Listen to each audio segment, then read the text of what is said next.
샬롬. 한 주간 우리 모든 믿음의 가족들 참 수고 많으셨습니다. 오늘 토요일 아침인데요. 귀한 쉼의 시간이 되었으면 좋겠고요. 또한 내일 주일인데 우리가 함께 모일 수는 없지만 온라인 예배를 통해서 드려지는 모든 예배가 하나님의 더 큰 기쁨을 나누고 또한 누리게 되는 그런 귀한 시간들이 될 줄 믿습니다. 어제 본문에서 요시야 왕은 성전 수리를 하였고요. 또한 그 가운데서 율법책을 발견하게 되죠. 그리고 마지막 13절에서 그의 신하들에게 말을 합니다. 이 여호와의 말씀을 발견하였는데 우리들의 모든 지나간 행악들과 죄악됨에 대해서 우리가 하나님께 묻자, 회개하면서 하나님께 묻자라는 것으로 어제 본문이 마쳤죠. 기억나십니까? 우리의 신앙은 물음, 들음, 따름이에요. 자, 어제 본문 마지막에서 그렇게 하나님께 물읍시다 라는 것으로 이제 끝났어요. 그럼 이제 물어야죠. 그리고 그 물음 속에 이제 들음이 필요한데요. 오늘 본문이 그 물음에 대한 들음의 이야기고요. 그리고 내일, 모레 그 들음에 대해서 따르는 이야기가 계속 요시야 왕을 통하여서 보여주고 있습니다. 자, 이처럼 하나님께 묻자라고 하고요. 어디로 가냐면 오늘 본문 열왕기하 22장 14절을 보십시오. 이에 제사장 힐기야와 또 아이감과 약볼과 사반과 아사야가 여선지 훌다에게로 나아가니 그는 하라스의 손자 디가의 아들로서 예복을 주관하는 샬룸의 아내라 예루살렘 둘째 구역에 거주하였더라. 그들이 그와 더불어 말하매 하나님께 묻자라고 하고 누구를 찾아가냐면 당시 여선지 훌라를 찾아갑니다. 기록에 의하면 이 요시야 왕이 통치를 할 때 대표적인 두 선지자가 있었어요. 그 한 사람은 스바냐였고 또 다른 한 사람은 우리가 잘 알고 있는 예레미야입니다. 이 두 선지자가 아주 영적 거장으로서 떡하니 버티고 있었던 때예요. 그럼에도 불구하고 오늘 본문에서 요시야 왕은 그 스바냐를 예레미야에게 보내는 것이 아니라 여선지 훌라에게 보냈다는 거예요. 훌다에게. 자, 이게 이제 참 중요한 포인트인데요. 먼저 결론부터 이렇게 맺고 싶습니다. 요시야의 생각, 요시야의 관점, 요시야가 바라보고 있는 그 기준이 뭐냐? 성별을 따지면서 남성이나 여성이냐 이게 아니었어요. 신분을 따져서 그가 높은 자리냐 낮은 지위에 있느냐가 아니었어요. 오늘 본문에 보면 여선지 훌다의 남편은요, 예복을 주관하는 살룸이라는 사였습니다. 아마 관리였을 거예요. 예복 말 그대로 귀한 옷들을 이제 만들고 예복을 만들어서 제공하는 그러한 일들을 감당하는 자죠. 높은 자리는 분명 아니었을 겁니다. 그럼에도 불구하고 이 훌다 그리고 그의 남편 살룸 이런 배경을 가지고 있는 자에게 하나님의 말씀을 물으러 사람들을 보냈다는 거예요. 또한 오늘 보면 14절 마지막에 보면 이들이 살았던 곳이 어디냐면 예루살렘 둘째 구역에 거주하였다라고 얘기합니다. 자, 둘째 구역이 어디냐? 오늘 큐티책 도움말에도 나와 있지만 성전 북서쪽에 건설된 예루살렘 신시가지였다 이렇게 얘기합니다. 소위 말하면 신도시예요. 신도시. 호메실도 이 서수원 지역에 아파트가 막 들어섬으로 인하여서 호메실 지구, 마치 좀 신시가지 이런 느낌을 가지고 있는 곳 아니겠어요? 이것처럼 예루살렘 둘째 구역 역시 신도시였습니다. 신시가지였어요. 근데 이 신시가지에 거주하던 자들이 누구였냐면 북이스라엘이 지금은 망했죠. 그리고 그 북이스라엘에서 살던 자들 중에 믿음의 신실함을 가지고 정말 하나님 앞에서 온전히 살아가고자 했던 자들이 아수르에 의해서 망하는 그때에 남유다로 내려오게 됩니다. 소위 난민이 되는 거죠. 이들이 머물렀던 곳이 어디냐? 지금 여기에서 말하는 예루살렘 둘째 구역이에요. 신시가지라고 말할 수 있겠지만 좀 더 정확하게 말하면 난민촌 이런 개념을 가지고 있었던 곳입니다.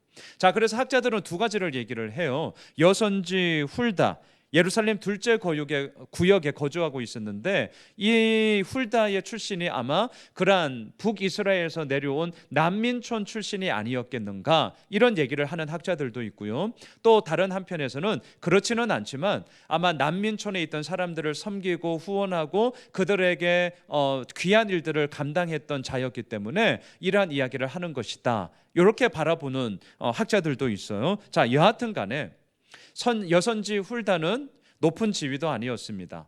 또한 성별로 따진다면 여성이었습니다. 그런데 중요한 것은 뭐냐? 그러한 여선지 훌다에게 요시야 왕이 하나님의 뜻이 무엇인지를 물으러 사람을 보냈다라는 사실이죠. 이게 지금 요시야 왕, 요시야의 뜻이 뭐냐고요? 여호와께서 기초를 놓으셨다. 그 기초가 하나님으로 말미암아 이루어진 자가 어떠한 모습이었는지를 우리들에게 너무나 생생하게 지금 보여주고 있습니다. 성별의 차이를 따지지 않습니다. 지위의 높고 낮음을 따지지 않습니다. 그가 어디에 사느냐, 좋은 데 사느냐, 나쁜 데 사느냐 따지지를 않습니다. 요시야 왕이 따졌던 것은 뭐냐? 그 사람 가운데 하나님의 말씀이 있느냐, 이거였죠. 그 삶 가운데 하나님의 말씀이 있느냐, 이게 오늘 본문의 포인트예요. 우리들의 관심과 우리들의 관점은요, 눈에 보여지는 상황과 환경과 조건에 대한 이야기가 얼마나 많이 있습니까? 높은 자리, 또한 좋은 곳, 또한 많이 가진 것, 이것에 대해서 우리들의 마음이 흔들릴 때가 참으로 많이 있죠.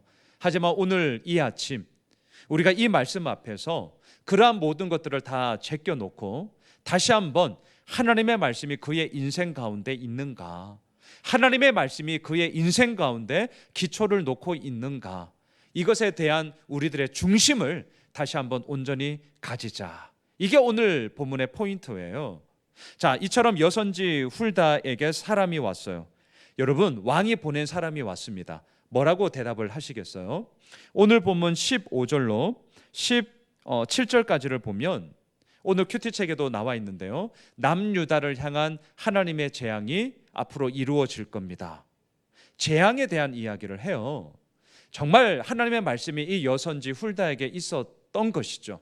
왜? 왕이 자신에게 이러한 뜻을 물으러 사람들을 보냈다면 그냥 감언이설, 좋은 얘기로 얼마든지 할 수 있는 것 아니겠어요?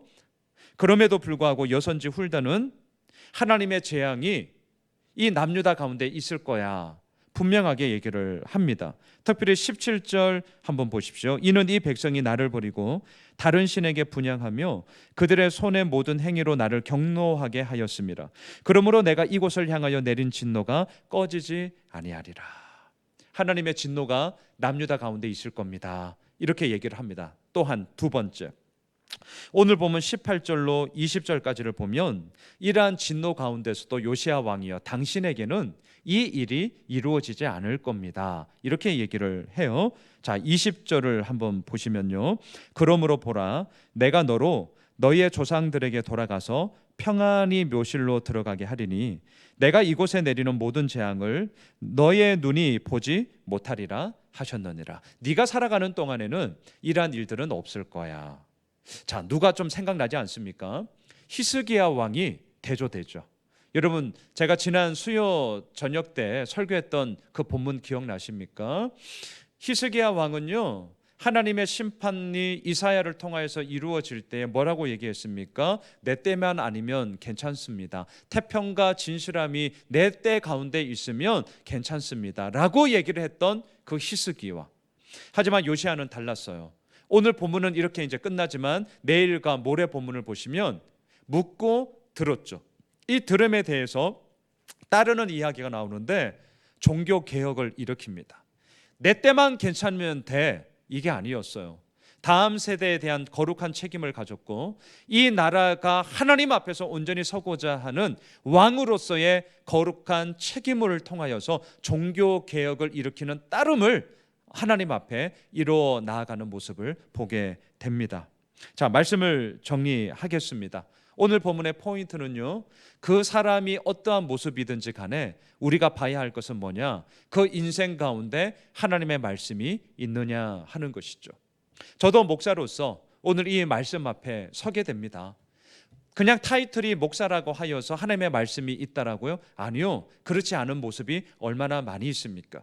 지금 우리 나라의 그런 힘든 부분들이 얼마나 많이 있습니까?